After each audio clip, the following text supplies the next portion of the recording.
The morning that changed everything began like any other on the shores of Westeros. Fishermen cast their nets into the waters of Blackwater Bay. Farmers tended crops in the Crown Lands, and lords throughout the Seven Kingdoms continued their endless games of power and betrayal.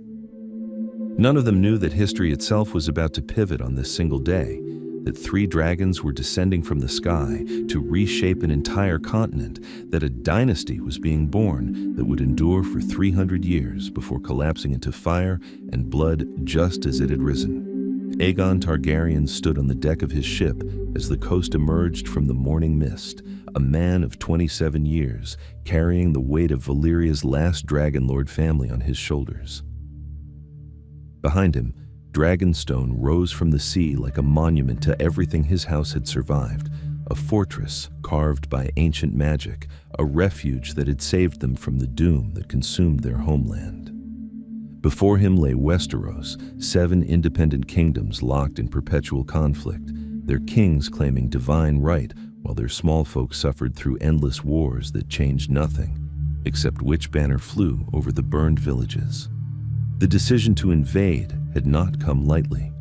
For over a century, the Targaryens had watched from their island stronghold as Westeros tore itself apart.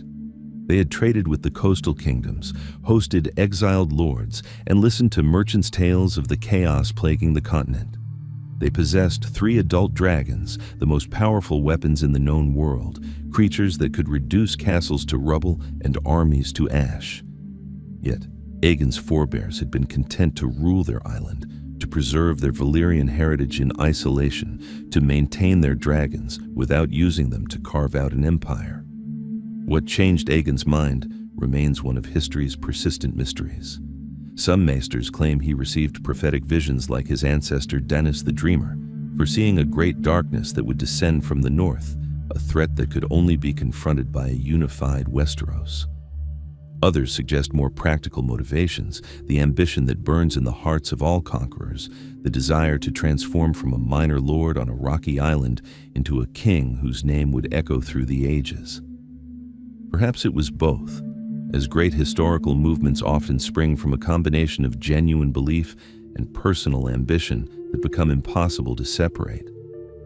The immediate catalyst came from the Storm King, Argilac Durrandon, called the Arrogant by those who knew him. The old king, sensing his strength failing and his kingdom threatened by the expansion of Harren the Black from the Riverlands, proposed an alliance with House Targaryen.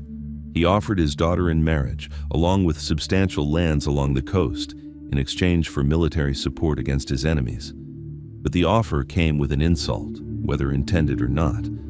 Argilac proposed that Aegon's bastard, half-brother Orys, would wed the princess, suggesting that the Targaryens, despite their dragons, ranked below the ancient kings of Westeros in matters of prestige and legitimacy. Aegon's response demonstrated the calculated boldness that would characterize his entire campaign. He rejected the marriage proposal but suggested an alternative. He would accept the offered lands, not as a gift but as the beginning of his own kingdom, and he would take not just the coastal territories but the entire Stormlands, along with every other kingdom in Westeros. The message was clear and shocking in its audacity. The Lord of Dragonstone, whose house had fled the destruction of Valyria and clung to a single island for a century, was declaring his intention to conquer an entire continent. The lords who received Aegon's proclamation reacted with predictable scorn. The Storm King prepared for war. The King of the Rock laughed at the presumption. The king in the north ignored the distant threat.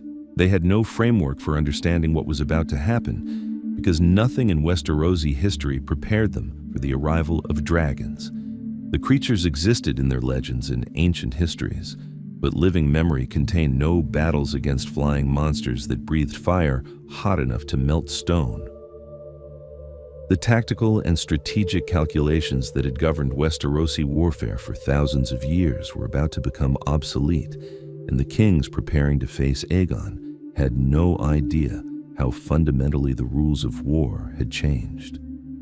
Aegon's invasion force numbered perhaps 1,500 soldiers, a pitiful army by Westerosi standards where great houses could summon tens of thousands of warriors. His fleet was small, sufficient to transport his troops and supplies, but nothing compared to the naval forces the Iron Islands or the Reach could deploy. His banner, a three-headed red dragon on a black field, was unknown throughout most of Westeros. Everything about the invasion seemed absurd, a minor lord overreaching so dramatically that his defeat should be swift and total. Everything except the dragons. Balerion, the Black Dread, the largest living creature in the known world, dwarfed the other two dragons despite all three being formidable weapons. The ancient beast had been ridden by Aegon's father and had grown to monstrous size, his wingspan exceeding 200 feet from tip to tip. When Balerion flew overhead, his shadow could cover entire villages, and the sound of his wings was like thunder rolling across the landscape. His scales were jet black, absorbing light rather than reflecting it, and his eyes glowed with inner fire. But most terrifying was his flame, burning at temperatures that exceeded normal dragonfire, hot enough to turn stone into flowing liquid and steel into puddles of molten metal. Vhagar, ridden by Aegon's sister-wife Visenya, possessed a silver-blue coloring that made her slightly more visible against the sky, but no less deadly. She had been born on Dragonstone and raised within the Targaryen dragon pits, developing a temperament that matched her rider's stern and martial nature. Where Balerion represented overwhelming power, Vhagar demonstrated precision and control, responding to Visenya's commands with perfect obedience, born of years of training and the mysterious bond between dragon and rider that even the Targaryens didn't fully understand. Meraxes, the mount of Aegon's other sister-wife Rhaenys, featured golden scales that caught the sunlight and silver eyes that tracked movement with predatory intelligence. While smaller than Balerion and Vhagar, Meraxes remained more than capable of destroying armies and burning cities. Rhaenys, who some called the queen who never was for her gentle nature compared to her siblings, nonetheless commanded her dragon with skill that demonstrated the Targaryen gift for dragon riding that set them apart from all other houses. The dragons represented far more than mere weapons, though their military applications would prove decisive in the Conquest. They embodied the Targaryen connection to ancient Valyria, the fallen empire that had once dominated the known world through its mastery of these magnificent creatures. The Targaryens were the last dragon lords, the sole surviving family from the 40 that had comprised Valyria's ruling elite before the doom consumed that civilization in a single catastrophic day. The dragons were living links to that lost world, proof that the Targaryens carried within their blood something that set them apart from ordinary humanity. The bond between dragon and rider remained mysterious even to the Targaryens themselves, a connection that went far beyond simple animal training to something deeper and more primal. A dragon would accept only one rider at a time, fighting to the death to protect that person and refusing commands from anyone else. The process of claiming a dragon involved both bloodline and courage, as Targaryen blood seemed necessary but not sufficient, requiring also the personal strength to face a creature that could incinerate you with a breath. This bond meant that enemy forces could never simply kill a rider and claim their dragon, as the beast would die defending its human partner or pine away if that partnership was severed. The care and feeding of 3 adult dragons required enormous resources and specialized knowledge that the Targaryens had preserved from their Valyrian heritage. Dragons needed vast quantities of meat, preferably fresh and still living, requiring hunting expeditions or livestock herds maintained specifically for dragon consumption. They required spaces large enough to accommodate their bulk when resting, with volcanic or heated areas preferred for maintaining body temperature and health. The Dragonmont on Dragonstone provided ideal conditions, with volcanic caves that offered warmth and security, while the surrounding seas provided ample food sources. The sister wives who rode alongside Aegon were as crucial to the conquest as the dragons they commanded. The Targaryen practice of incestuous marriage, borrowed from ancient Valyria, where dragonlord families had preserved bloodlines through sibling marriage for thousands of years, shocked Westerosi sensibilities while serving practical purposes for the dynasty. The marriage kept the dragon riding gift concentrated within the family, preserved the distinctive Valyrian features of silver gold hair and purple eyes, and ensured that no outside house could claim influence over the throne through marriage alliances. Visenya Targaryen, the elder of Aegon's sister wives, embodied martial prowess and stern authority that made her feared throughout the realm even without her dragon. She carried Dark Sister, a Valyrian steel sword that would pass through Targaryen hands for generations, and wore armor into battle as readily as any knight. Her influence on Aegon's policies leaned toward centralization and strong royal authority, favoring decisive action over patient negotiation when addressing challenges to the throne. The creation of the Kingsguard resulted largely from her concerns about royal security, demonstrating her focus on the practical requirements of maintaining power. Rhaenys Targaryen, the younger sister wife, presented a softer face of Targaryen rule while remaining fully capable in dragon riding and governance. She traveled extensively throughout the realm after the conquest, holding court, hearing petitions, and resolving disputes with a grace that won affection from populations who might otherwise have resented foreign rule. Her love of music, art, and beautiful things created a cultural patronage that softened the martial edge of Targaryen power. Her eventual death in Dorne would devastate Aegon personally while transforming the Dornish resistance from a political challenge into a personal tragedy that haunted the Conqueror for the rest of his life. The three Targaryens riding three dragons created a military force unlike anything Westeros had ever confronted. The coordinated attacks they aided could launch, striking simultaneously from different directions, prevented enemies from concentrating defenses or organizing effective responses. The psychological impact of seeing multiple dragons attacking at once multiplied the terror that a single dragon could inspire, breaking morale before battles even began. The tactical flexibility provided by aerial mobility meant the Targaryens could choose when and where to fight, striking at vulnerable points while avoiding prepared defenses. The landing site chosen by Aegon held strategic significance that would become apparent in the years following the conquest. The mouth of the Blackwater Rush provided access to fertile lands and a natural harbor that could accommodate the growing trade the new kingdom would generate. Three hills overlooking the river offered defensible positions that could be fortified against both land and naval attack. The location sat roughly equidistant from the northern and southern extremes of the continent, a geographic center that would facilitate governance and troop movements in all directions. Most importantly, the area had no strong local lord to resist the landing, being contested borderland between the Riverlands and Stormlands, where Aegon could establish his beachhead without immediately confronting a major army. The wooden fort that Aegon's troops constructed on the highest hill would later become the foundations of the Red Keep, the seat of Targaryen power for 3 centuries.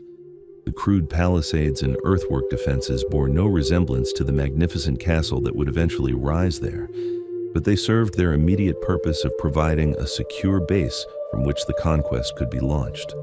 Aegon had brought more than soldiers. He included builders, administrators, maesters, and all the personnel necessary to establish not just a military camp, but the seed of what would become King's Landing, the greatest city Westeros had seen since the heyday of Old Town. The decision to begin the conquest in the Stormlands reflected both strategic calculation and personal motivation. Argilac's insulting marriage proposal provided the immediate justification for military action, while the Stormlands' geographic position made them an ideal first target. Victory there would secure Aegon's landing site while demonstrating dragon power to the watching kingdoms. The Storm King's reputation as a formidable warrior meant that defeating him would carry particular weight in discouraging resistance elsewhere. The relatively compact size of the Stormlands compared to larger kingdoms like the Reach or North made them manageable as an initial conquest while still representing a significant prize. The psychological dimensions of the conquest proved as important as the military campaigns themselves. Aegon was attempting not merely to defeat 7 kingdoms, but to transform the entire political structure of a continent, replacing independent realms with a unified monarchy. This transformation required breaking not just armies, but also the mental frameworks that had governed Westerosi politics for thousands of years. Kings, lords, and common folk all needed to accept that the old order had ended and a new era had begun. A cognitive shift that military force alone could not compel without the cooperation of those being conquered. The first great battle of the conquest came within weeks of the landing when Argilac Durrandon gathered his forces and marched to confront the invaders. The Storm King commanded perhaps 15,000 warriors, an overwhelming force compared to Aegon's small army, but hardly unusual for a major Westerosi kingdom. His soldiers included heavy cavalry that had won countless battles through devastating charges, skilled archers whose arrows could darken the sky, and infantry formations that had held firm against every enemy the Stormlands had faced. Argilac himself was aging but still formidable, a seasoned commander who had led armies for decades and never known defeat in a major engagement. The battle that followed, known ever after as the Last Storm, demonstrated both the tactical application of dragon power and the courage of conventional forces facing such overwhelming superiority. Argilac deployed his army in a strong defensive position, using terrain to limit approach routes and maximize the effectiveness of his archers. His cavalry waited in reserve to exploit any opportunity that might develop, while his infantry prepared to receive the Targaryen charge. The Storm King understood he was outnumbered in one crucial area, but he was a warrior king from a line of warriors, and surrender before the battle was joined remained unthinkable. Aegon's approach to the battle established patterns that would repeat throughout the conquest. He divided his forces, sending Orys Baratheon with most of the infantry to engage the Stormlander army directly, while he and his sisters mounted their dragons for aerial assault. The ground forces served primarily to fix the enemy in position and prevent retreat, while the dragons would deliver the decisive blow. This coordination between conventional troops and dragon riders required careful timing and communication, as premature dragon attack might cause the enemy to scatter before the ground forces could complete the encirclement, while delayed dragon intervention could result in unnecessary casualties among the Targaryen infantry. The 3 dragons attacked simultaneously from different directions, a tactic that prevented the Stormlander army from forming concentrated defenses against any single threat. Balerion descended from directly above, his massive bulk blocking out the sun as his flames swept across entire formations of soldiers.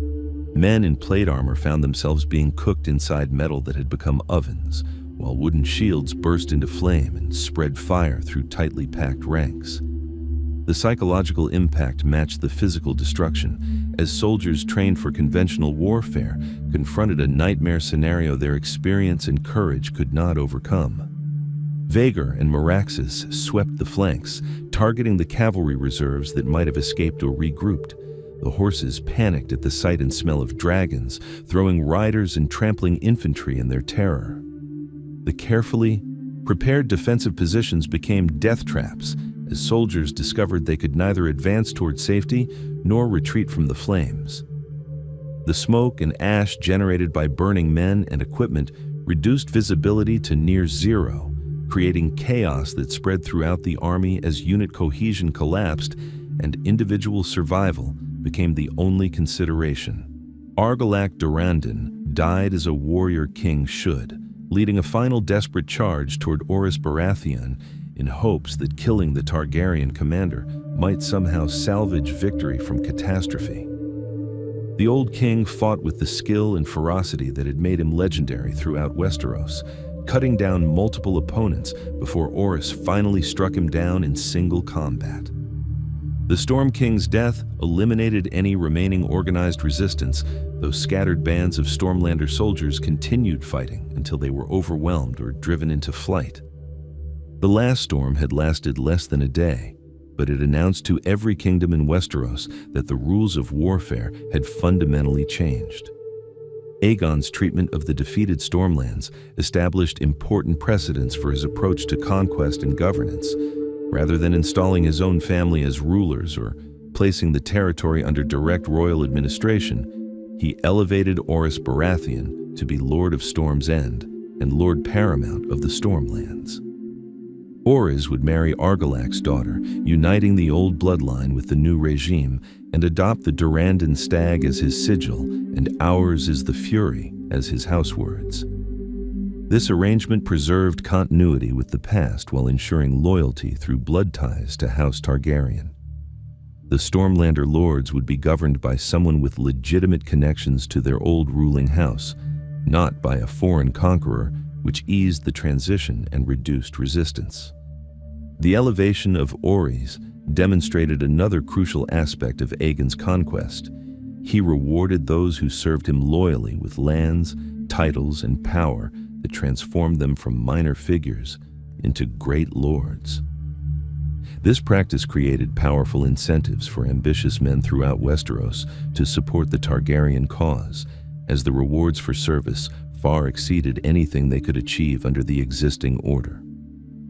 The old kings offered their loyal bannermen respect and perhaps expanded territories, but Aegon offered the possibility of becoming founding members of a new aristocracy with opportunities for wealth and status beyond imagination.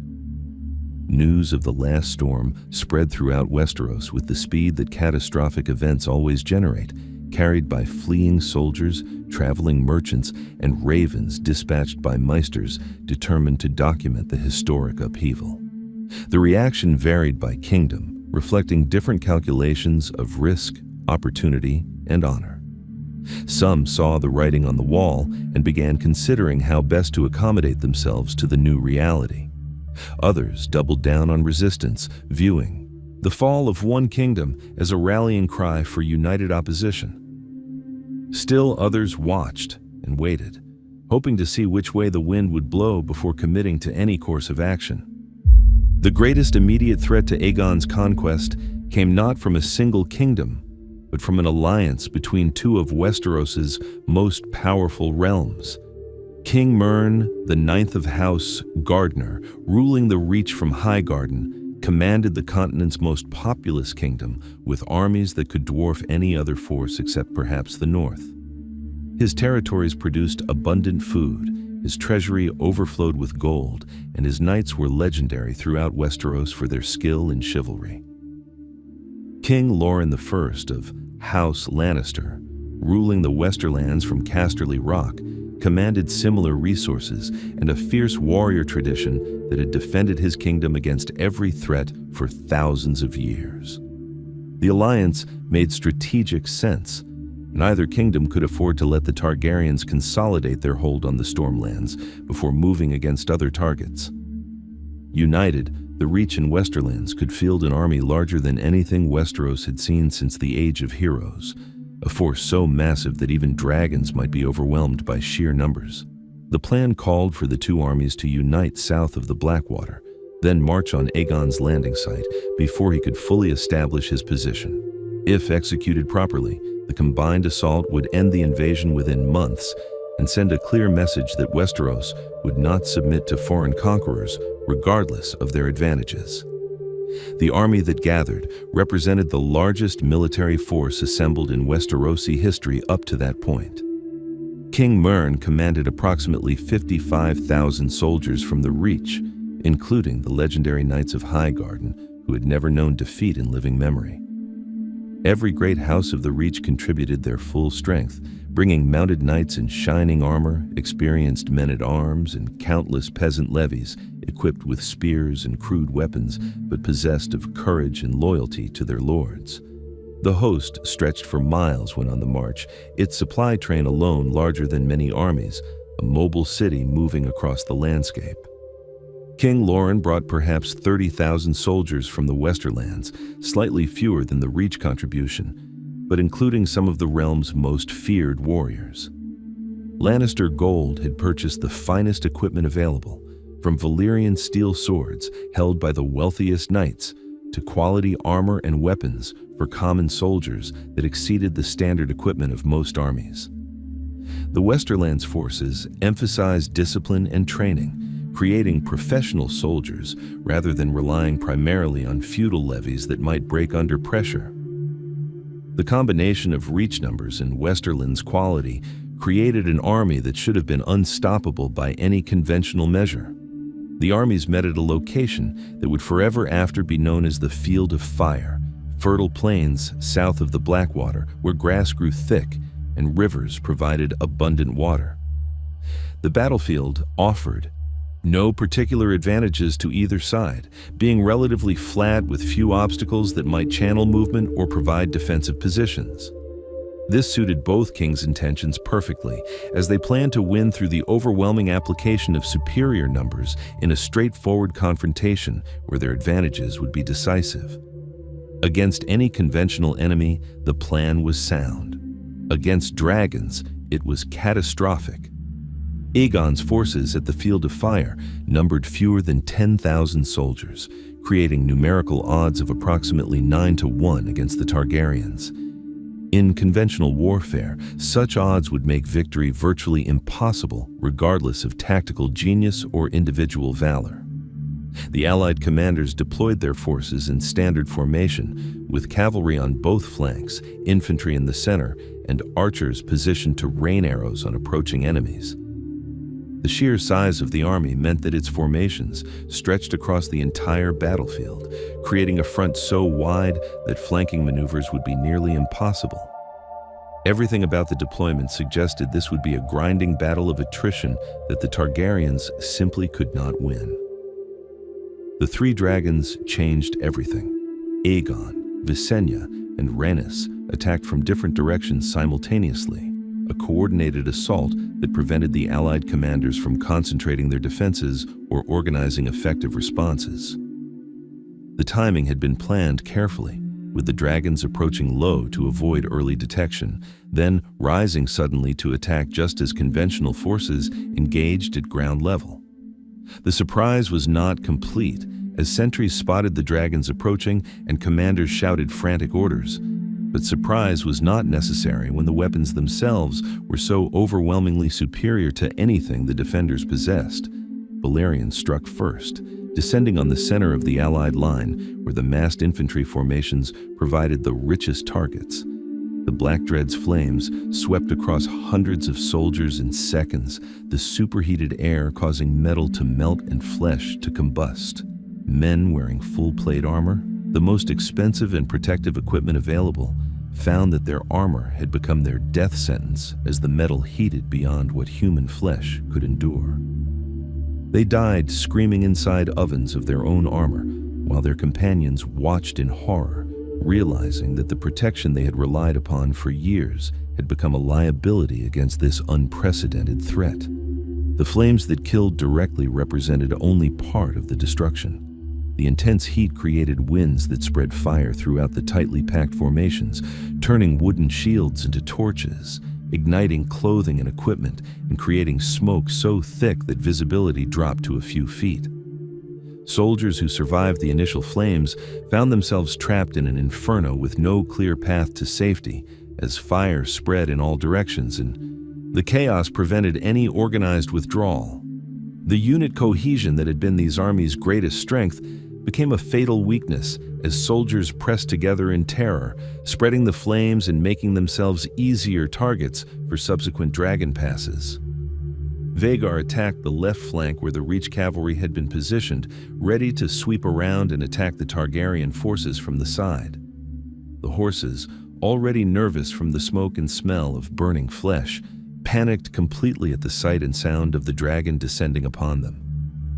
Riders found themselves thrown as their mounts bucked and fled in all directions, trampling infantry who had been supporting the cavalry and creating chaos that spread through multiple formations. Visenya directed her dragon's flames with surgical precision, targeting concentrations of cavalry that might have regrouped while avoiding excessive damage to areas where the chaos itself was serving Targaryen interests. Meraxes swept the right flank, targeting the Westerlands cavalry with similar effect. The combination of direct flame attacks and general panic destroyed the Allied army's offensive capabilities within minutes of the battle's commencement. The flanking forces that were supposed to envelop and crush the Targaryen infantry instead became fleeing mobs of terrified soldiers and horses spreading disorder throughout the entire army. The commander's careful plans dissolved as the reality of fighting dragons overwhelmed every tactical consideration, and individual survival became the only goal that mattered. The three dragons made multiple passes over the battlefield, returning to areas where organized resistance still persisted and applying targeted flame attacks that eliminated any possibility of regrouping or establishing defensive positions. The coordination between the three riders demonstrated the sophistication of Targaryen dragon tactics, with each dragon attacking different areas while ensuring that enemy forces remained fixed in place and unable to retreat in good order. The entire engagement lasted perhaps an hour, though survivors would remember it as both longer and shorter, time itself seeming to distort in the crucible of dragonfire. King Mern IX died along with his entire male line of succession, eliminated in a single catastrophic moment when Balerion's flames swept across the command position where the royal family had gathered. The death of the king and all his heirs meant the complete extinction of House Gardner, which had ruled the Reach for thousands of years and traced its lineage back to legendary figures from the Age of Heroes. The loss was more than military or political.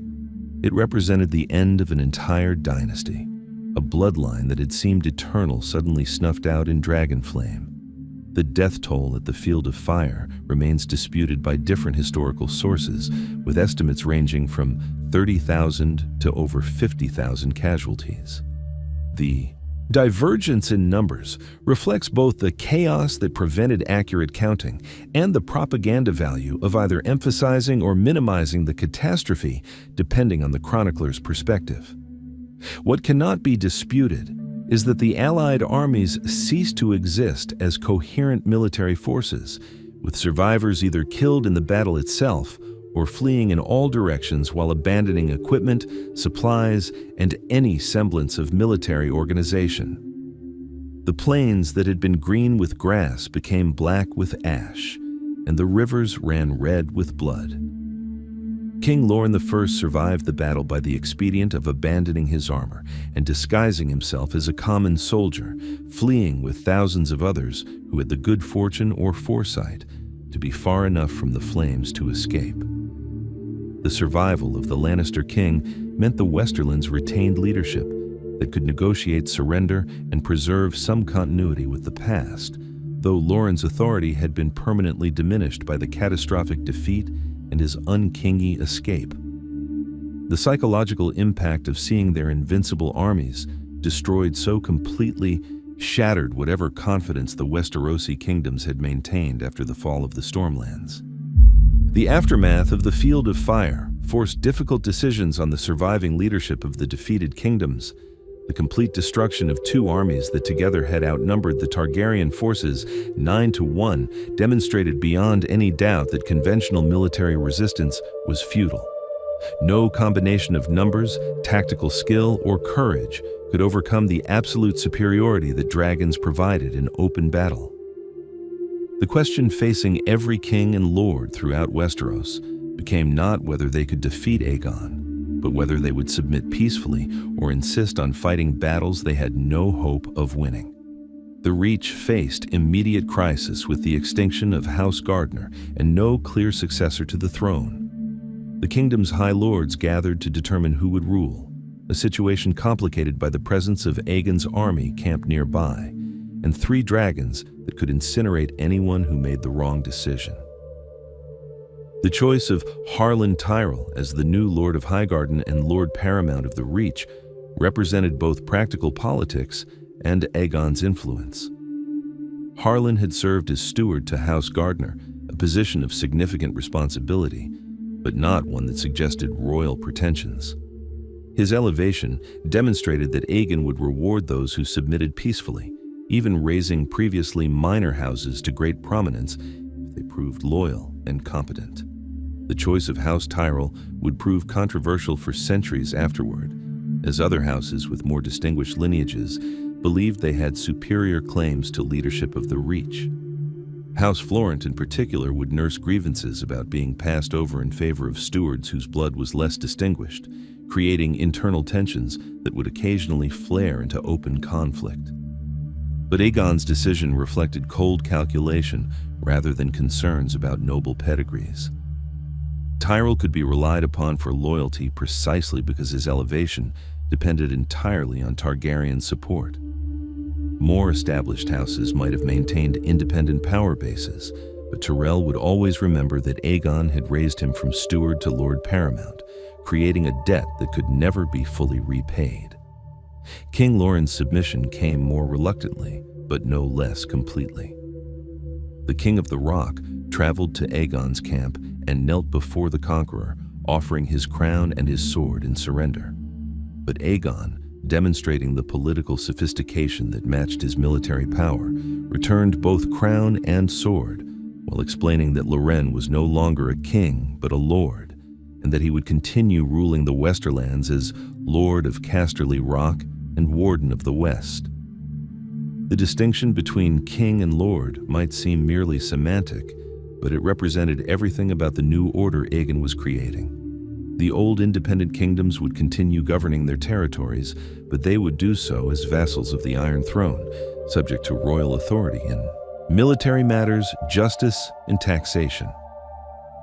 While the Reach and Westerlands submitted, another drama was unfolding in the Riverlands that would prove equally significant for the Conquest. Harren the Black, King of the Isles and the Rivers, ruled from his newly completed fortress of Harrenhal, the largest castle ever built in Westeros. Harren had spent 40 years constructing his monument to power, conscripting workers from throughout his territories, and bleeding the Riverlands white to finance his architectural ambitions. The result was a fortress so massive that it seemed to mock the very concept of siege warfare, with walls so thick that no ram could break them and towers so tall that no ladder could scale them. Harren's confidence in his fortress's invincibility was shared by military experts throughout Westeros, who examined the structure and concluded that it could never be taken by conventional assault. The walls rose 200 feet high in places and measured over 20 feet thick at their base. The fortress contained its own water sources, enormous storerooms that could supply the garrison for years, and defensive features that represented the culmination of thousands of years of castle-building experience. Everything about Harrenhal suggested that an attacker would smash themselves to pieces against its defenses long before making any progress toward capture. What Harren failed to understand, or refused to believe despite the evidence from the field of fire, was that his stone fortress provided no protection against creatures that could simply fly over the walls and unleash flames that could melt the stone itself. The concept of aerial assault had no precedent in Westerosi military thought, as castles had evolved over millennia to defend against ground-based attacks by siege engines, rams, and escalating infantry. The idea that an enemy might simply bypass all these carefully designed defenses by flying overhead seemed to belong to the realm of fairy stories rather than practical military concerns. Aegon's message to Harren before the assault demonstrated the Conqueror's preference for submission over unnecessary bloodshed, while also displaying a dark sense of humor about the situation. He informed Harren that when the sun set, his line would end. Harren reportedly replied that thick walls and mighty towers would protect him, to which Aegon responded that his towers might be high, but not so high that dragonfire could not reach them. The exchange captured the fundamental disconnect between how Harren understood warfare and the new reality that dragons had created. Harren was thinking about conventional siege warfare when he should have been considering surrender. The burning of Harrenhal occurred on a single night that would become legendary throughout Westeros, as demonstration of both dragon power and Aegon's ruthlessness toward those who defied him. Balerion descended upon the enormous fortress as the sun set, landing atop the tallest tower where Harren and his sons had gathered, perhaps believing that elevation provided some protection. The Blackdread's flames were so hot that the stone itself began to melt and flow like candle wax, while the wooden interiors of the towers caught fire and created infernos that consumed anyone who had sought shelter within. Harren and his sons died together in the tower that was supposed to protect them, burned alive as their fortress became their funeral pyre. The fire spread throughout Harrenhal's massive structure, consuming wooden floors, furnishings, and roof beams, while leaving the stone walls standing but scorched and damaged. The fortress that had taken 40 years to build became a ruin in a single night. Its towers, now hollow shells, standing as monuments to the futility of conventional defenses against dragon power. The burning of Harrenhal sent a message that could not be misunderstood. No castle, no matter how formidable, provided safety from Aegon's wrath if its lord chose defiance over submission. The destruction of House Hoare and the liberation of the Riverlands created immediate opportunities for Aegon to reward another loyal servant while gaining the allegiance of a grateful population. The Riverlords had chafed under the harsh rule of Harren the Black, who had treated them as conquered subjects rather than respected vassals. The opportunity to escape from the Iron Islands' dominance and gain recognition as an independent kingdom appealed to multiple houses, each believing they had the strongest claim to leadership of the Riverlands. Aegon's choice of House Tully to lead the Riverlands followed the same pattern established with House Tyrell in the Reach. The Tullys were respectable but not the most powerful riverlords, lacking the military might of House Frey or the ancient lineage of some other houses. But Edmund Tully had declared for Aegon early, raising his banners in support of the Targaryen conquest before the outcome was certain. This loyalty under uncertainty earned rewards that more powerful houses who waited to see who would win could not claim. The elevation of House Tully demonstrated that Aegon valued loyal service more than existing power, and that those who supported him early would benefit more than those who merely submitted to inevitability. The conquest of the Vale of Arryn proceeded very differently from the violent campaigns in the Reach, Riverlands, and Stormlands. The Vale's geography provided natural defenses that made conventional invasion nearly impossible, with mountain passes that could be easily defended and terrain that channeled attackers into killing grounds. The Eyrie itself, perched atop the Giant's Lance and accessible only through treacherous mountain paths, seemed even more secure than Harrenhal had been.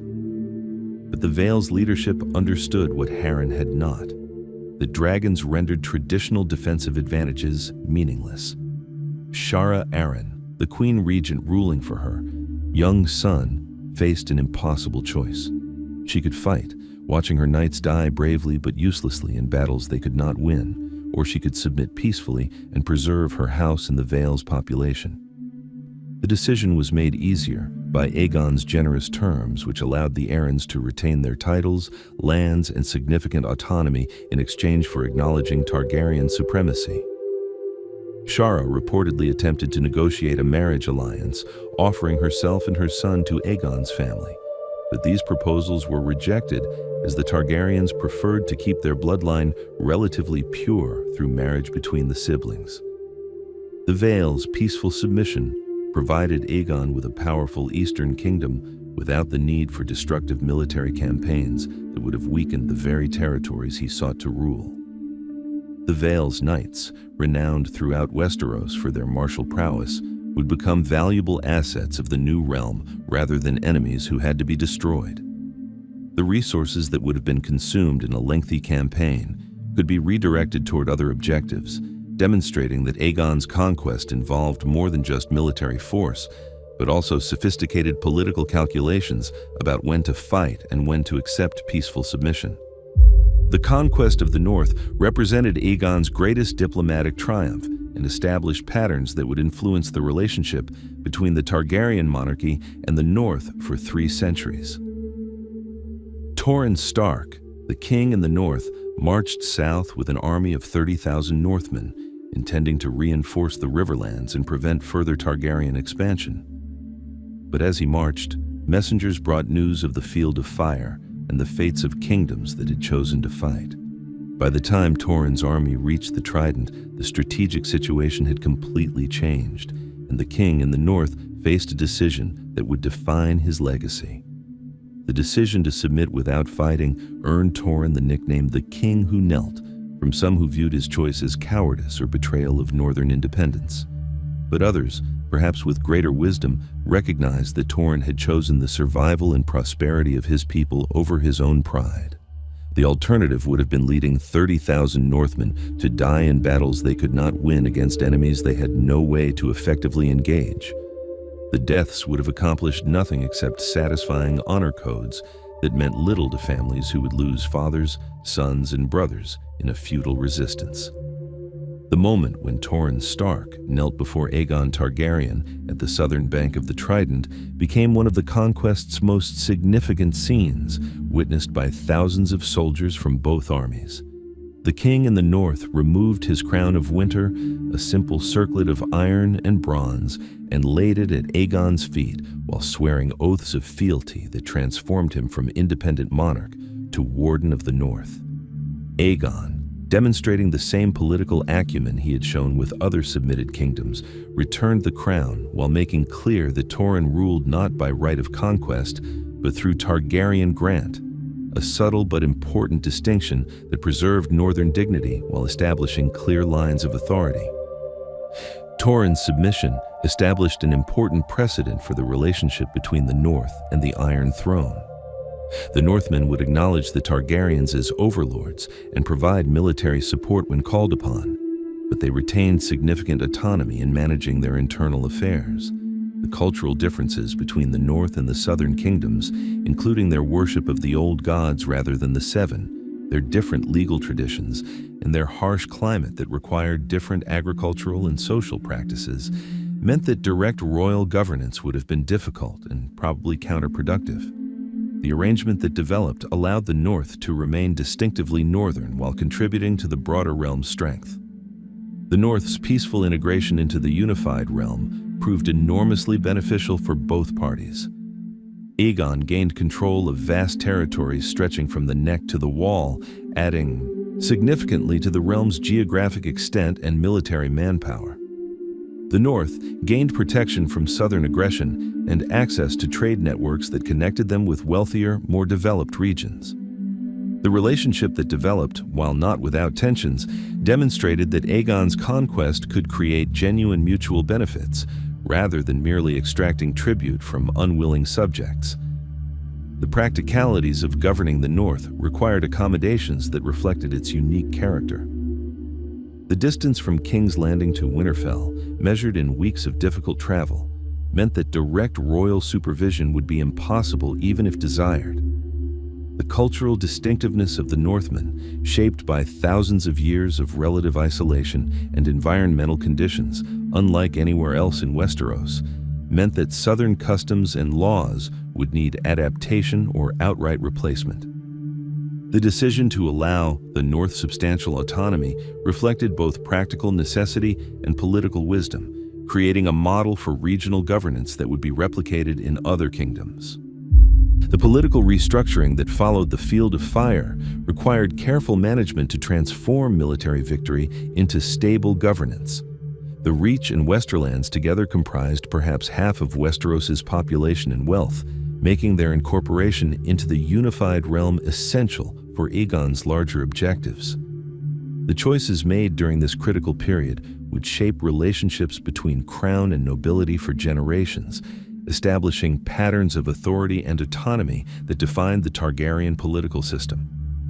House Tyrell's elevation created a new great house from relatively modest origins, demonstrating both the revolutionary nature of Aegon's conquest and the opportunities it created for ambitious families. The Tyrells had served House Gardener faithfully for generations, managing the administrative and economic affairs of Highgarden, while the Gardeners focused on military leadership and political ceremony. Harlan Tyrell's competence in these roles, combined with his early submission to Aegon, earned him promotion to Lord Paramount, a position that brought immense power, but also created lasting resentments among houses who believed their ancient lineages gave them superior claims. The internal politics of the Reach would be shaped for centuries by the circumstances of House Tyrell's elevation. House Florent, whose lineage included marriages to House Gardner and whose castle of Brightwater Keep suggested pretensions to greater status, never fully accepted Tyrell's supremacy. House Hightower of Old Town, ruling the wealthiest city in the Reach and tracing their ancestry back thousands of years, maintained an attitude of barely concealed superiority toward their nominal overlords. House Redwine, controlling the Arbor and commanding the Reach's naval power, pursued their own interests while offering minimal deference to Highgarden. These tensions, while never erupting into open rebellion during the Targaryen period, created undercurrents of conflict that would influence Reach politics for generations.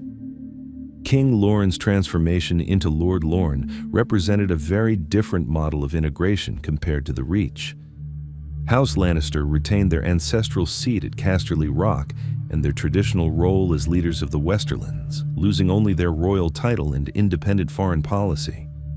This arrangement preserved continuity with the past while acknowledging new political realities, a compromise that satisfied neither those who wished for complete independence nor those who believed the Lannisters deserved punishment for their resistance. But the arrangement worked, creating a stable relationship between the wealthiest house in Westeros and the new Targaryen monarchy. The Lannisters' wealth, derived from the gold mines beneath Casterly Rock and extensive commercial activities throughout the Westerlands, made them both valuable allies and potential threats to Targaryen rule. A hostile House Lannister could finance rebellions, purchase sellsword armies, and generally create problems that would tax royal resources and attention. A friendly House Lannister could provide loans to the crown, contribute substantially to military campaigns, and use their commercial networks to support royal policies. Aegon's decision to preserve Lannister power while subordinating it to the Iron Throne created the foundation for a relationship that would prove mostly cooperative, despite occasional tensions.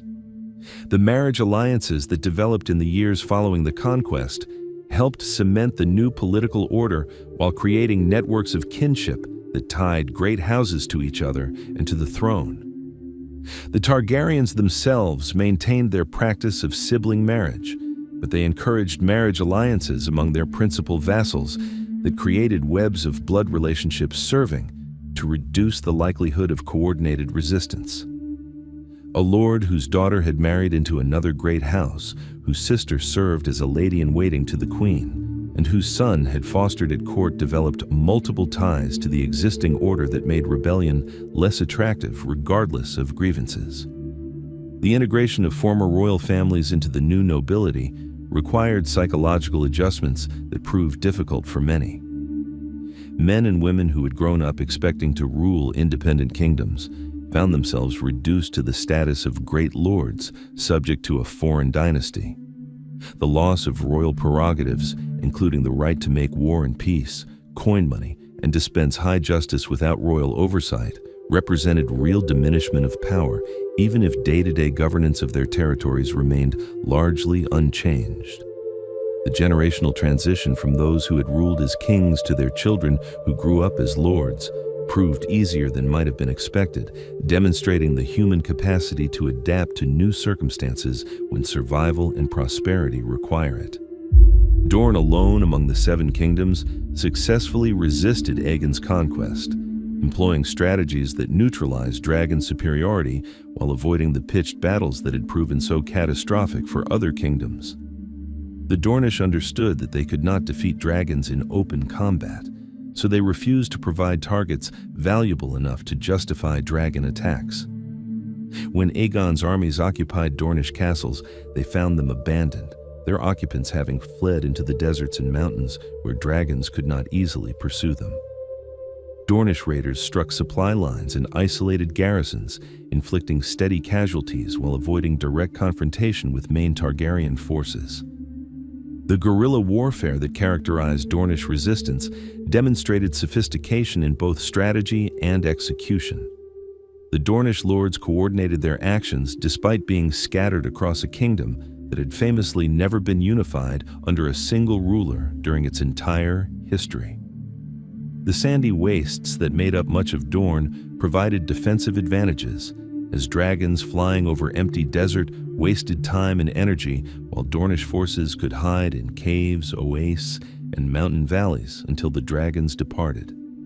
The climate itself proved an ally, as the extreme heat exhausted non-Dornish soldiers while the natives remained comfortable in conditions they had adapted to over generations. The defensive advantages that geography provided were reinforced by cultural factors that made Dornish resistance particularly effective. The Dornish population, including both the native population and the Rhaenys refugees who had settled the region centuries earlier, possessed strong traditions of independence and resistance to foreign rule. The memory of Princess Nymeria's flight from Valyrian conquest, bringing 10,000 ships of refugees to Dorne, where they had been welcomed and integrated, created powerful cultural narratives about the importance of preserving freedom regardless of the cost. These cultural attitudes meant that even devastating military losses did not break Dornish will to resist. The First Dornish War, which began during Aegon's conquest and continued throughout his reign, never achieved the decisive Targaryen victory that had been won elsewhere in Westeros. The war consisted of multiple campaigns, separated by periods of uneasy peace, with neither side able to achieve its objectives. Aegon sought to force Dornish submission through the same combination of military pressure and offered terms that had succeeded elsewhere, but the Dornish refused to provide the concentrated targets that dragon attacks required, while inflicting enough damage to make conquest prohibitively expensive. The war's most devastating moment for the Targaryens came when Queen Rhaenys and her dragon Meraxes were killed by a scorpion bolt that struck the dragon through the eye. The exact circumstances remain disputed by different historical sources, with some claiming the Aegon shot was a miracle of luck, while others suggest sophisticated Dornish military engineering that developed weapons specifically designed to threaten dragons.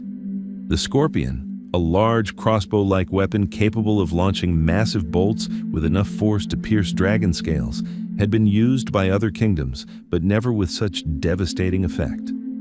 The location of Rhaenys' death at a castle called Hellholt in the deep desert of Dorne became legendary in Dornish history as proof that dragons could be defeated through courage and skill.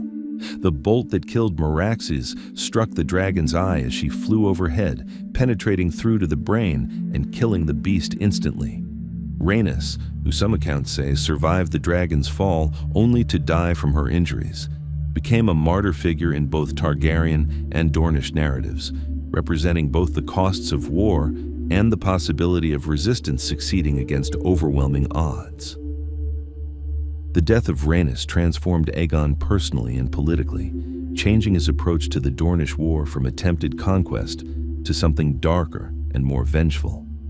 The campaigns that followed became increasingly brutal, with Aegon ordering the systematic destruction of Dornish settlements and infrastructure in hopes of breaking the population's will to resist. Dragonfire consumed towns and villages, burned fields and orchards, and destroyed irrigation systems that populations depended on for survival. But each burned village created more determined resistance rather than submission, and the Dornish proved willing to sacrifice everything rather than accept Targaryen rule. The Dornish strategy of dispersal and guerrilla warfare proved impossible for conventional forces to counter effectively.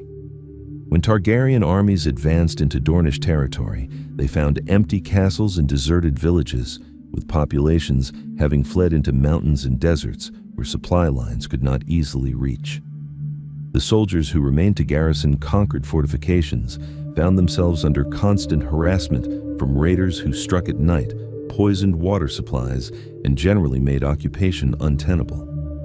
The garrisons that survived these attacks did so by maintaining constant vigilance that exhausted soldiers while accomplishing nothing positive for the conquest. The assassination attempts and targeted killings that characterized Dornish resistance demonstrated creativity and ruthlessness that shocked even the hardened soldiers of Aegon's army. Dornish infiltrators posed as servants, merchants, or entertainers, gaining access to Targaryen commanders and officials before striking with poisoned blades or other methods that created paranoia and fear throughout the occupation forces. The inability to distinguish friend from enemy, to know whether the woman serving wine or the man repairing weapons might be planning murder, created psychological pressures that compounded the physical challenges of desert warfare. The stalemate that developed as the First Dornish War dragged on demonstrated the limitations of dragon power as a tool for conquest. Dragons could destroy what existed, but they could not create the compliance necessary for stable governance. They could kill thousands in battle, but they could not prevent populations from fleeing or force them to submit if they were willing to endure hardship. The Dornish had discovered that the price of freedom was suffering, and they proved willing to pay that price for generations until their eventual incorporation into the realm through marriage rather than conquest. Aegon's eventual decision to suspend active campaigning in Dorne while maintaining official claims to sovereignty represented a pragmatic acceptance that some conquests could not be completed through available means. The war had consumed enormous resources while generating minimal results, draining the royal treasury and tying down military forces that could have been deployed more productively elsewhere. The decision to accept stalemate rather than continuing to pour resources into a futile campaign demonstrated political wisdom, though it represented a lasting failure that would haunt Aegon for the rest of his reign. The relationship that developed between the unified realm and independent Dorne created interesting dynamics that influenced both societies. Dorne's successful resistance gave them a reputation for martial prowess and independence that affected how other kingdoms viewed them, while the constant threat of resumed warfare kept military forces mobilized and populations prepared for conflict. The Dornish themselves developed a distinct identity shaped by their successful resistance, viewing themselves as the only people who had stood against the dragons and maintained their freedom while the rest of Westeros bent the knee. The construction of King's Landing proceeded rapidly once the military campaigns of the Conquest were largely complete. The settlement that had begun as a crude military camp expanded into a major city that would eventually house hundreds of thousands of residents and serve as the political, economic, and cultural center of the unified realm. The city's growth was planned and directed by royal authority rather than developing organically, creating a street pattern and infrastructure that reflected deliberate design rather than the chaotic maze that characterized older cities like Old Town. The location chosen for the city offered numerous advantages that would become apparent as it developed. The three hills provided elevated positions suitable for fortifications and important buildings, while the lower areas between them could accommodate the commercial and residential districts where most of the population would live. The Blackwater Rush provided fresh water, transportation, and a defensive barrier on one side, while Blackwater Bay offered access to maritime trade routes that would connect the city with ports throughout Westeros and beyond. The fertile lands surrounding the city could produce food for growing populations, though eventually the city would require grain shipments from distant regions to feed its masses. The Red Keep, constructed on the highest of the three hills where Aegon had first landed, became the physical symbol of Targaryen power and the seat from which they would rule for 300 years. The fortress combined practical defensive requirements with architectural grandeur that proclaimed royal majesty to all who saw it. The massive red walls, constructed from stones brought from quarries throughout the realm, enclosed a complex of buildings that housed not only the royal family, but also the small council, the royal court, administrative offices, and the extensive household necessary to support monarchy on such a scale. The construction of the Red Keep required years of work by thousands of laborers, craftsmen, and engineers who applied the best techniques available in Westeros, while incorporating innovations inspired by Valyrian architecture that the Targaryens remembered from their ancestral homeland.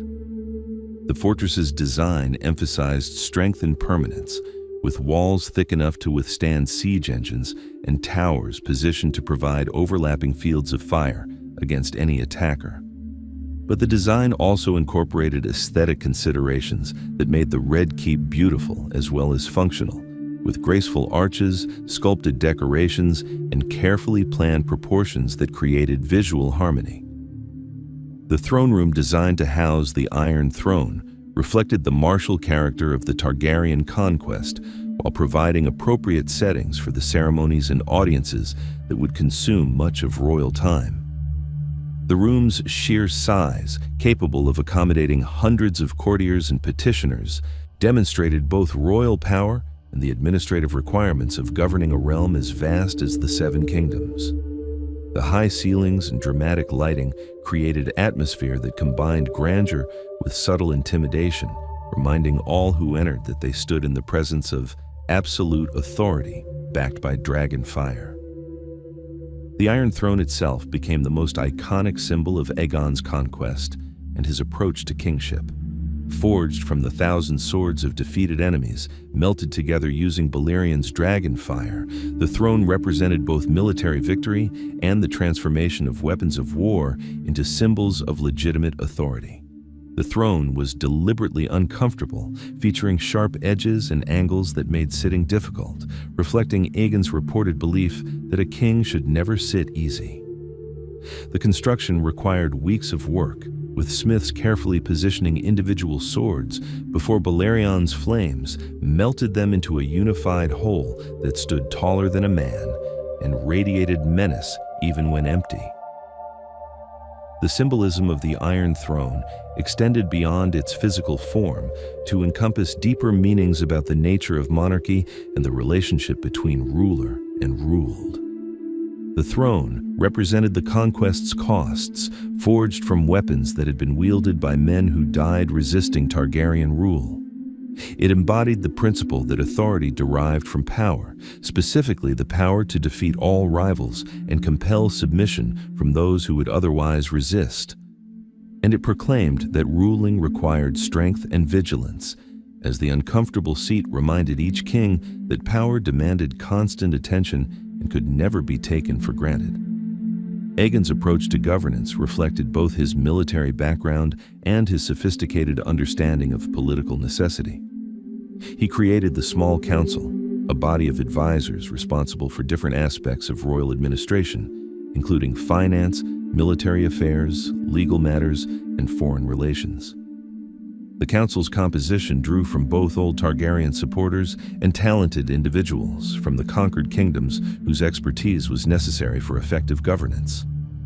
This inclusive approach demonstrated that Aegon was building a new realm rather than simply imposing Targaryen rule through military occupation. The positions on the Small Council evolved over time as the administrative requirements of governing became clearer. The Hand of the King served as the monarch's chief advisor and deputy, capable of acting with royal authority when the king was unavailable or chose to delegate responsibility.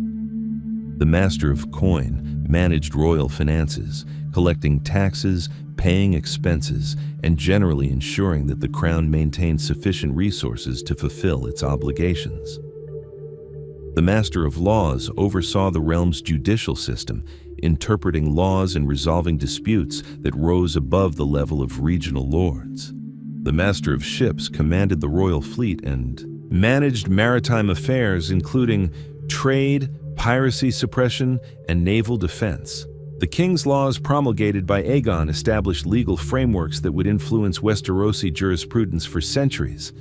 These laws attempted to create unified standards across kingdoms that had previously operated under completely different legal systems, a challenging task given the cultural diversity and entrenched traditions throughout the realm. Aegon's approach favored pragmatism over ideological purity, preserving local customs and laws where they did not conflict with royal authority while establishing overarching principles that applied realm-wide. The result was a complex legal patchwork that satisfied no one completely, but enabled governance of territories with fundamentally different traditions and values.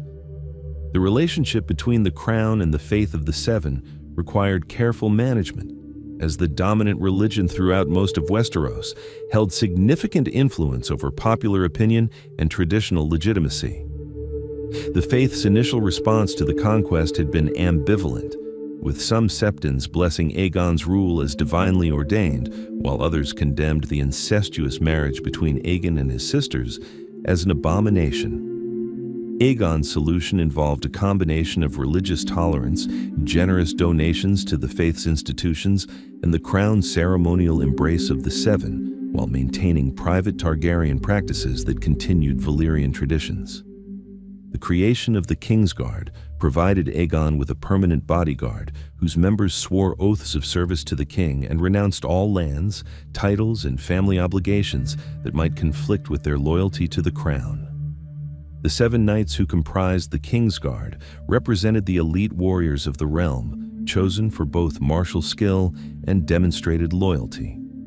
The institution combined practical security requirements with symbolic functions, as the white-cloaked knights became visible representations of royal authority and the ideals of service and sacrifice that monarchy supposedly embodied. The infrastructure projects undertaken during Aegon's reign extended beyond King's Landing to include roads, bridges, and harbor improvements throughout the realm. The royal roads that connected major cities and strategic locations facilitated both commerce and military movements, reducing travel times and making the governance of distant territories more practical. The improvements to harbor facilities at major ports increased trade volumes while generating customs revenues that helped finance further development. These infrastructure investments created visible evidence of the benefits of unified governance while demonstrating royal commitment to the realm's prosperity rather than merely extracting tribute from conquered territories. Aegon's character remains somewhat mysterious, despite the extensive documentation of his conquest and reign. Contemporary accounts describe a taciturn man who spoke little in council, but listened carefully, a warrior who was personally brave, but preferred to win through strategy rather than personal combat, and a king who took his responsibilities seriously while finding little joy in the ceremonies and pageantry that surrounded monarchy. His relationships with his sister wives suggest both genuine affection and the practical political calculations that characterized Valyrian marriage practices, which prioritized blood purity and dynasty continuation over romantic considerations.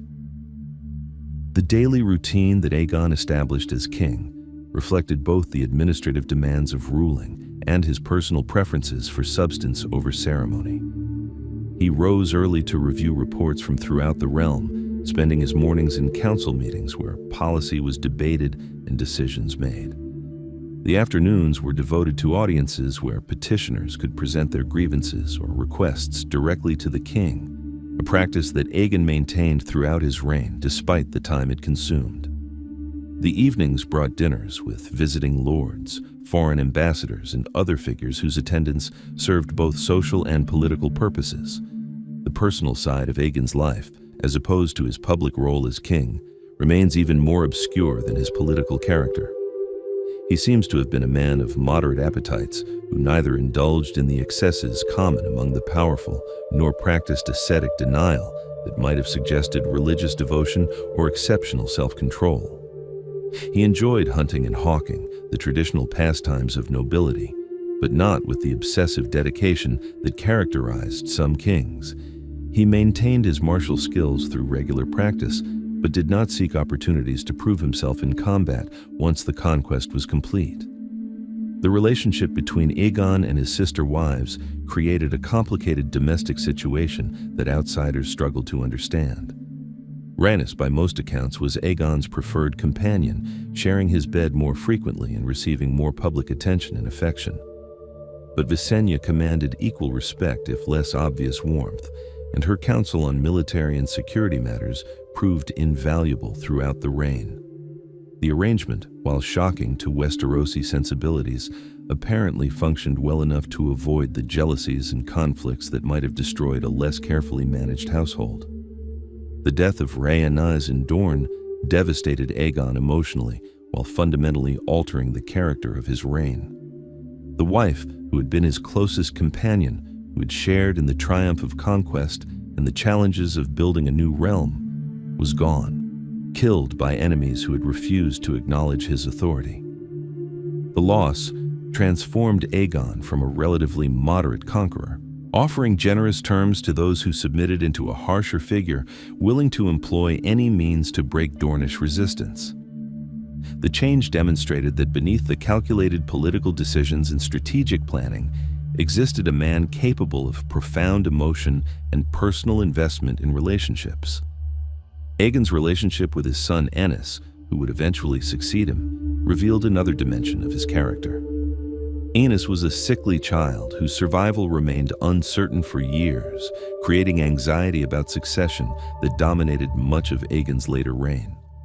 The contrast between the warrior king who had conquered a continent and his weak son who struggled with illness and lacked his father's martial capabilities created tensions that Aegon managed through a combination of public support and private concern. The birth of Maegor to Visenya, a robust child who seemed more like Aegon in temperament and physical capabilities, complicated the succession question while demonstrating the continued fertility of the Targaryen line. The religious dimensions of Aegon's reign required constant negotiation between the faith of the Seven, which dominated most of Westeros, and the Targaryen family's Valyrian religious practices and marriage customs that conflicted with faith doctrine. Aegon publicly participated in faith ceremonies, attended services, and made generous donations to the construction of septs and the support of religious institutions. But he never permitted the faith to dictate policy or interfere with Targaryen marriage practices, maintaining a clear separation between religious authority and political power that would characterize the Targaryen period until the faith militant uprising decades later. The economic management of the realm required attention to details that Aegon found less interesting than military or strategic questions, but understood were essential for long-term stability. The establishment of royal taxation systems provided steady revenue streams that could fund government operations, military forces, and infrastructure projects without the need for constantly extracting extraordinary levies that might provoke resistance. The standardization of weights, measures, and coinage facilitated commerce while generating revenues through the mint and reducing opportunities for fraud that had plagued economic activity under the fragmented previous system. The cultural patronage that Aegon provided, mostly through Rhaenys' efforts, helped create a distinctive Targaryen court culture that blended Valyrian heritage with Westerosi traditions. The court attracted singers, storytellers, artists, and scholars who found generous patrons in the royal family. The songs and stories composed during this period celebrated the conquest, while beginning to create the mythologized version of events that would influence how subsequent generations understood this transformative period. The historical chronicles commissioned by Aegon provided official accounts of the conquest that, while not entirely accurate, established narratives that shaped collective memory. The transformation of Westeros from 7 independent and constantly warring kingdoms into a unified realm governed from King's Landing represented one of history's most dramatic political changes. The speed with which this transformation occurred, compressed into approximately 2 years of active military campaigns, followed by decades of consolidation, demonstrated both the military superiority that dragons provided and Aegon's sophisticated understanding of how to transform battlefield victory into stable governance. The realm he created would experience periods of prosperity and catastrophic civil wars, produce both wise kings and mad tyrants, and ultimately collapse when the dynasty lost its dragons and the military advantage that had enabled the original conquest. The immediate benefits of unification became apparent within years of the conquest's completion. The cessation of warfare between the formerly independent kingdoms allowed trade routes to develop. It crossed former borders without disruption, creating commercial opportunities that had been impossible when merchants had to negotiate with multiple kingdoms and pay numerous tolls and tariffs. The population growth that occurred during the first generation after the conquest suggested that, whatever the costs of achieving unification, The benefits of peace were real and substantial for common people who could now farm, trade, and raise families without constant fear of armies passing through their lands. The infrastructure development that unification enabled extended beyond the physical construction of roads and buildings to include institutional innovations that improved governance throughout the realm. The establishment of royal justice as the highest authority meant that lords could no longer wage private wars to resolve disputes, reducing violence while creating legal frameworks for conflict resolution. The standardization of commercial regulations facilitated trade by ensuring that contracts made in one kingdom would be honored in others, while standard weights and measures reduced opportunities for fraud. These institutional improvements, while less dramatic than dragon battles, probably contributed more to long-term prosperity than any single military victory. The costs of the conquest, both immediate and long-term, cannot be ignored in evaluating Aegon's achievement. The tens of thousands who died in battles and the destruction of cities, castles, and agricultural lands represented enormous waste of human and material resources.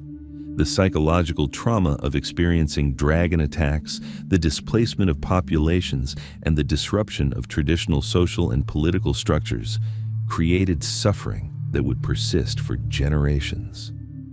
The precedent of resolving political disputes through military conquest, backed by overwhelming force, would influence subsequent kings who lacked Aegon's dragons, but retained his willingness to use violence to achieve political objectives.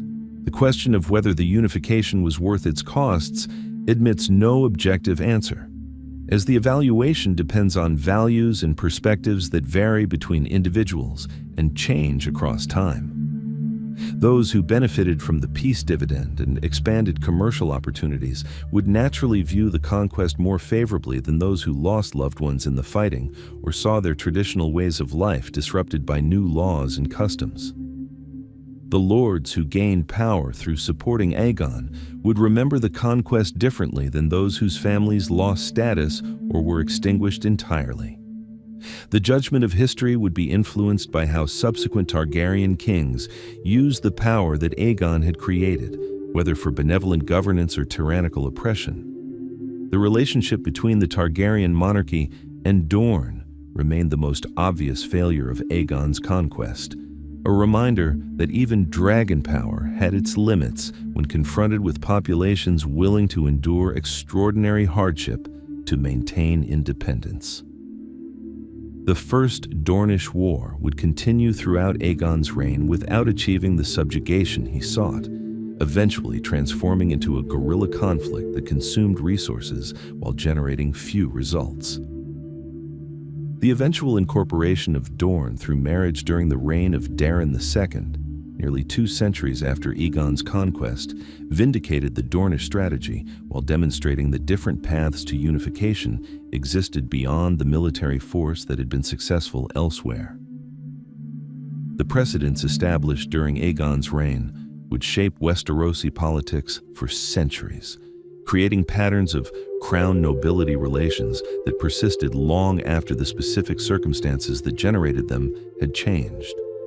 The model of regional lords paramount, governing large territories with substantial autonomy while acknowledging ultimate royal authority, created a federal structure that balanced central power with regional independence. The expectation that great houses would provide military support to the crown while maintaining their own forces for regional defense distributed military power throughout the realm while ensuring that no single entity except the throne itself could dominate. These arrangements, developed during the conquest and early years of Aegon's reign, proved remarkably durable despite occasional challenges. The gradual weakening of Targaryen power that would occur over subsequent generations stemmed largely from the loss of dragons, which eliminated the military advantage that had made the conquest possible. The Dance of the Dragons, the devastating civil war that erupted a century and a half after Aegon's conquest, would kill most of the remaining dragons while demonstrating the catastrophic consequences when dragon power was turned against itself. The final extinction of dragons during the reign of Aegon III marked the end of the Age of Dragons and the beginning of Targaryen decline that would ultimately culminate in Robert's rebellion and the dynasty's overthrow. Yet, even after the fall of House Targaryen, the fundamental structure of the realm that Aegon created endured. The Seven Kingdoms remained unified under a single monarch, even if that monarch came from House Baratheon rather than House Targaryen. The administrative institutions, legal frameworks, and political relationships that had developed during 3 centuries of Targaryen rule continued to function because they served genuine needs rather than merely reflecting the preferences of the fallen dynasty. The Iron Throne itself, that uncomfortable seat forged from the swords of Aegon's enemies, continued to symbolize supreme political authority in Westeros, regardless of who sat upon it. The memory of Aegon the Conqueror would persist in Westerosi historical consciousness as the figure who fundamentally reshaped the continent, transforming it from a collection of constantly warring kingdoms into a unified realm capable of coordinated action and sustained peace. His methods, relying heavily on military force backed by overwhelming technological superiority, raised questions about the legitimacy of conquest and the relationship between power and right that philosophers and political theorists would debate for centuries. Whether Aegon was a visionary who unified a fractured continent or a conqueror who imposed foreign rule through overwhelming force remained a question that admitted no simple answer, with different perspectives reflecting different values about the relationship between power, legitimacy, and political authority. The cultural impact of the conquest proved more subtle but equally significant in long-term effects.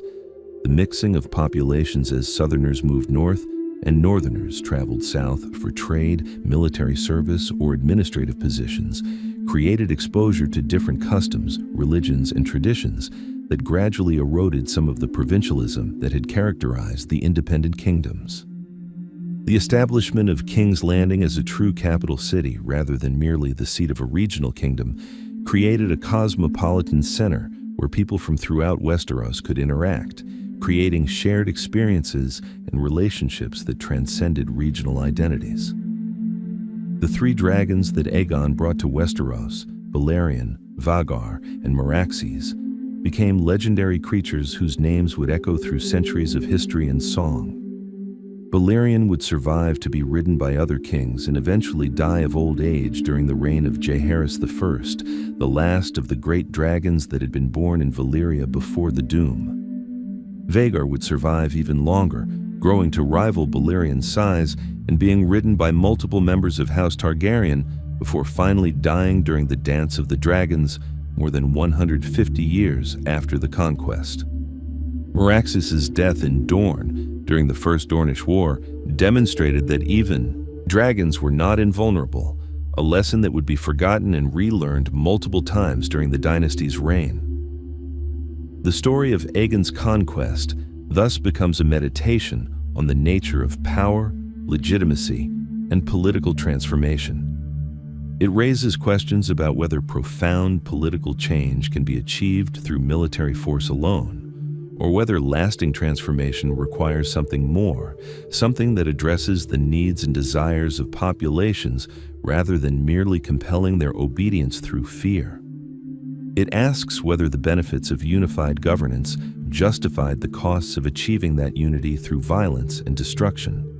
And it demonstrates that even the most complete military victories cannot guarantee permanent political success, as the dynasty that seemed invincible when backed by dragons ultimately fell when those dragons died and the mystique of invincibility faded. The lessons that subsequent generations drew from Aegon's conquest varied depending on their political positions and personal interests. Monarchs emphasized the benefits of strong central authority and the necessity of overwhelming force to maintain order, while regional lords focused on the importance of negotiated settlements and respect for traditional privileges. Scholars debated whether the conquest represented historical progress or merely the substitution of one form of tyranny for another. Common folk, insofar as their opinions were recorded, seemed primarily concerned with the practical effects of governance on their daily lives rather than abstract questions about legitimacy or historical significance. As the sun sets on our telling of this story, we return to that morning when Aegon first landed on the shores of what would become King's Landing, when 3 dragons descended from the sky to transform a continent, when history pivoted toward 3 centuries of Targaryen rule. The fishermen casting their nets, the farmers tending their crops, the lords playing their games of power had no idea that everything was about to change. But change it did, in ways both beneficial and catastrophic, creating a new realm that would endure for centuries while generating conflicts that would ultimately consume the very dynasty that created it. The conquest that began with Aegon's landing and concluded with his coronation represented more than the military subjugation of independent kingdoms. It embodied the transformation of political structures, the reimagining of what was possible in governance, and the creation of new identities that transcended traditional regional boundaries. The realm that Aegon forged through fire and blood would become home to millions who had no memory of the independent kingdoms, who grew up thinking of themselves as citizens of a unified Westeros, rather than subjects of regional monarchs. This transformation of consciousness, perhaps more than any specific institutional change, represented the conquest's most lasting achievement. The incomplete nature of the conquest, with Dorne remaining independent for nearly 2 more centuries, created a permanent reminder that power had its limits and that some populations would rather suffer than submit. The Dornish resistance became a symbol of the possibility of defiance, inspiring later rebellions and resistance movements that drew on the memory of successful opposition to dragonfire. The eventual peaceful integration of Dorne through marriage rather than conquest vindicated their strategy while demonstrating that alternative paths existed to achieve unification without the costs of prolonged warfare. Aegon's death in the 37th year of his reign ended the life of the conqueror, but not the dynasty he had founded or the realm he had created. His son Aenys inherited a unified kingdom, living dragons and governmental institutions that had proven capable of managing the diverse territories that comprised the realm. The peaceful succession demonstrated that the Targaryen dynasty had achieved the legitimacy necessary to survive beyond its founder, passing the crucial test that many conquest dynasties throughout history have failed. The Iron Throne that Aegon had forged from the swords of his enemies would seat Targaryen kings for another 280 years before the dynasty finally fell during Robert's rebellion. Looking back across the centuries that followed, Aegon's conquest stands as a watershed moment that divided Westerosi history into before and after, fundamentally altering political structures, social relationships, and the very concept of what the Seven Kingdoms represented. The independent realms that had existed for thousands of years, each with distinctive cultures, traditions, and historical trajectories, were subordinated to an overarching political unity that would persist even after the dynasty that created it had fallen. Whether this transformation represented progress or tragedy, the fulfillment of destiny or the imposition of foreign tyranny remains disputed by historians and affected by the political biases of those making the evaluation. The dragons that made the conquest possible would eventually die out, eliminating the source of Targaryen military superiority while forcing the dynasty to rule through conventional political and military means. Yet the memory of dragons, the knowledge that creatures of such power had once existed and might return, would continue to influence Westerosi politics and imagination long after the last dragon's death. The unsuccessful attempts to hatch new dragons, the preservation of dragon eggs that might someday be awakened, and the prophecies about the return of dragons all demonstrated that the age of dragons, while ended, was not forgotten. Such is the nature of conquest, such is the price of power, such is the legacy of Aegon the Conqueror, who arrived with fire and blood and departed having transformed the world. His name would echo through the ages, remembered by some as a visionary who unified a fractured continent, and by others as a tyrant who imposed foreign rule through overwhelming force. The truth, as so often happens with historical figures of such magnitude, probably encompasses both judgments and many more besides, reflecting the complexity of motivations and consequences that attend any attempt to reshape the political order of an entire civilization. The story of his conquest, told and retold across generations, would become part of the founding mythology of the unified realm, a tale of dragons and destiny that helped explain how the Seven Kingdoms became one.